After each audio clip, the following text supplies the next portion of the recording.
India speaks daily को subscribe करें, उसके बेल आइकन को ज़रूर दबाएं यदि आपको इसकी पत्रकारिता पसंद हो। धन्यवाद।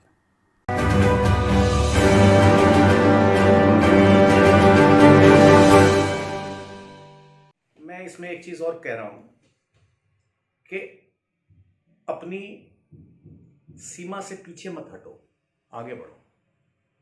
अभी मैंने उस दिन एक दिन हरे रंग की पगड़ी पहनी हुई थी, तो कोई सज्जन बोले कि साहब आपने तो इस्लाम यानी कि मैं ये भी पहननी छोड़ दूँ? एक एक करके हम अपनी चीज़ें छोड़ते जाए। हरा भी मेरा है, पीला भी मेरा है, सब मेरा है, इस देश में सब मेरा है। एक चीज़ ये जो छोड़ने, आप सीखिए, भाषाएं सीखिए, कुरान पढ़िए, छोड़िए मत, उससे पीछे मत हटिए, उसे पढ़िए, समझिए। और जैसे झटका, जैसे हलाल हलाल नहीं रहा, वो हलाल से बढ़ के हलालोनॉमिक्स हो गया है, इसी तरह अब झटका झटका नहीं रहा। वो ही आपको बताता हूँ कैसे। अभी एयर इंडिया में किसी ने एक आरटीआई लगाई कि साहब आप कौन सा मास सर्व करते हैं। एयर इंडिया का स्पष्ट जवाब था कि एज अ पॉलिसी मैटर हम हलाल करते हैं। ये एयर इंडिया की बात हो रही है। हालांकि एयर इंडिया खुद अपने में एक बड़ा शर्मनाक शब्द है, क्योंकि उसके जो हमारा नंबर है, एविएशन नंबर, वो वीटी है, वाइस रॉयस टेरिटरी। एक साउथ सूडान जैसा कंट्री जिसके पास गिनती के जहाज है, 8-10 साल पहले वो कंट्री बना, खाने को नहीं है, आबादी दिल्ली से कम है, दिल्ली से बहुत कम है, उसने अपना साउथ एस के नाम से अपना रजिस्ट्रेशन करा लिया, मगर हम BH भारत के नाम से नहीं करा पाए। अभी भी हमारे जहाज़ों पे VT ही लिखा जा रहा है। इस पर पिटीशन भी हमने लगाई हुई है। वाइस रॉय टेरिटरी नहीं, वाइस रॉय क्वीन का एक कुत्ता होता था, हम उस कुत्ते के कुत्ता बन के बहुत खुश होते हैं कि साहब हम तो इतनी बड़ी क्वीन के कुत्ते हो गए। अब बात आ रही है कुछ प्रोडक्ट्स के ऊपर हलाल सर्टिफिकेट, जैसे मैंने बताया था, लगा हुआ है, हलाल लेबल लगा हुआ है। ये जो लेबल लगा रहा है मुसलमान, ये मेरा दुश्मन नहीं है, ये मुझे मदद कर रहा है। कम से कम मुझे ये पता लग रहा है कि ये हलाल है। अब कहीं पे लिखा हुआ है ये हलाल चॉकलेट है, अगर उसके बाद भी कोई हिंदू खाना चाहे तो उस लोकतंत्र है भाई, उसको आप रोक नहीं सकते। मगर कम से कम ये सर्टिफिकेट उसको ये बता तो रहे, सावधान तो कर रहे, फिर भी वो करना चाहे। एक ऐसे किसी से मेरी बात हो रही थी, एक वो रेस्टोरेंट चलाते थे, तो मैं ये समझ रहा था कि ये झटका बेचते हैं। तो जब उनसे बात हुई तो इधर उधर की बात करके इतने में कोई मौलाना साहब जालीदार टोपी पहनी हुई उनसे हिसाब करने आ गए। तो मैं समझ गया। मैंने कहा साहब आप तो ये कह रहे थे, तो बोले ऐसे है कि मैंने आपको कब कहा कि मैं झटका बेचता हूँ, मैंने तो कहा ही नहीं, मैंने लिखा ही नहीं है कहीं, हालांकि आप कुछ कानून बना लिखने वाला। मैंने कहा साहब आपने लिखा हुआ है, आपने सांकेतिक भाषा में, पिक्टोरियल लैंग्वेज में, यहाँ पे पीछे काली माता की फोटो लगाई है, वो भी झटका कर देगी।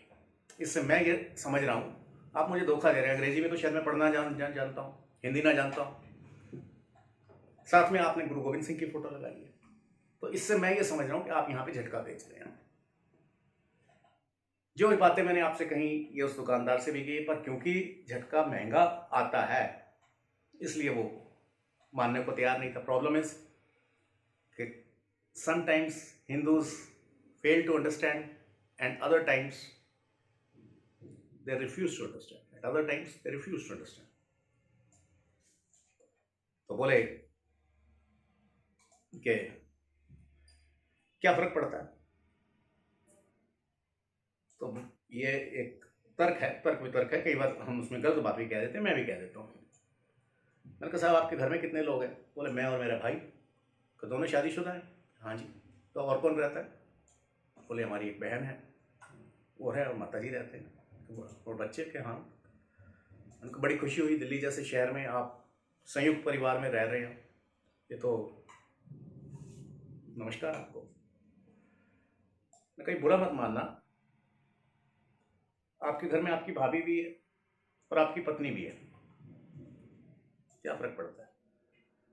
कोई फर्क नहीं पड़ता। ये आपकी सोच का फर्क है। ये मेरी पत्नी है, ये मेरी भाभी है और ये मेरी बहन है। तो सबसे पहले तो हम इस सोच की बात है कि मैं हलाल क्यों लूँ। बाकी तर्क तो है ही है, मेडिकली खराब है उसके हमारे पास तर्क हैं, उसके कोई कुतर्क भी होगा, उस पर नहीं जा रहे। एक दिल्ली के 5 स्टार होटल में मैंने पूछा, साहब आप झटका देते हो हलाल? क्या पता नहीं साहब। बड़े मैनेजर से जनरल मैनेजर साहब से बात हुई, बोले साहब हलाल देते हैं। क्यों? बोले आप मुझसे क्यों पूछ रहे हो क्यों? यहाँ पे हमारा मेरे होटल का 5% या 5 स्टार सबकी दिल्ली में यहाँ 5% हमारा क्लाइंट मुस्लिम है, जो और जिसमें से बहुत सारे दूतावास हैं, यानी बाहर के शहर में और भी 5 से कम होगा। वो 5% बैंकेट हॉल बुक करता है, डिनर बुक करता है, 100 आदमियों की पार्टी करता है। वो पहले हमसे पूछता है कि आपके पास हलाल है, मैं कैसे मान लूँ, सर्टिफिकेट दिखाओ। यह कम से कम पूछता है। आप 95 में से एक भी नहीं पूछता। मेरी 20-22 साल की नौकरी हो गई है यहाँ पे, और आप दूसरे या तीसरे आदमी हैं जिसने आके पूछा कि ये झटका है कि नहीं। तो जब आप पूछते ही नहीं, माँ भी दूध तब पिलाती है ना, बच्चा रोएगा तो। आप 5 के जिस दिन 10% कह देंगे कि हम इस वजह से छोड़ रहे हैं, तो होटल जो है वो झटका देगा। तो जैसे मैं कह रहा था कि अब झटका जिस समय मैं झटके की बात कर रहा हूँ, ये एक सिंबल है। झटका भी अब हर चीज़ पे हम उसको सर्टिफाई कर रहे हैं। प्रॉब्लम यह है, जहाँ पे आप उसको तो छोड़ सकते हैं, मगर जहाँ पे कोई सर्टिफिकेट ही नहीं है, उसका आप तय तक कैसे पहुँचेंगे, सच्चाई तक कैसे पहुँचेंगे? ये एक छोटा सा प्रयास हमने शुरू किया हुआ है झटका सर्टिफिकेशन का, लाइव वैल्यूज सर्टिफिकेशन का, यानी ये हलाल नहीं है, नॉन हलाल सर्टिफिकेशन का। जब ये शुरू करा था बहुत हमें मुश्किलें आई, और सरकारी एजेंसियां सिर्फ इतना देती हैं, केवल मास का हलाल या झटके का सर्टिफिकेट के यहाँ पे ये इस तरह कटा। आगे क्या हुआ कुछ नहीं है। कौन सा होटल कौन सा बेच रहा है, कहाँ का कहाँ माल जा रहा है, कोई ट्रैकिंग नहीं है। तो ये हम लोगों का प्रयास है कि कम से कम सूचना सबके पास हो। वो मुस्लिम के लिए भी अच्छा है, उससे भी पता लग जाता है कि ये झटका है, मेरे को नहीं लेना, या लेना चाहे तो उसकी मर्जी। इस प्रयास में सबसे पहले तो मैं अपील कर रहा हूँ इंडिया स्पीक से, कि जिन्होंने एक ये मंच उपलब्ध कराया, पहले भी इन्होंने मंच उपलब्ध करवाया, और DOJ से, कि इस को हमको आगे लेके जाना है। ये एक बहुत बड़ा धर्म युद्ध है, काउंटर जिहाद है, और ये काउंटर जिहाद, काउंटर हलाल हमको करना ही है और जीतना ही है। विजय हमारी है, सहयोग दीजिए।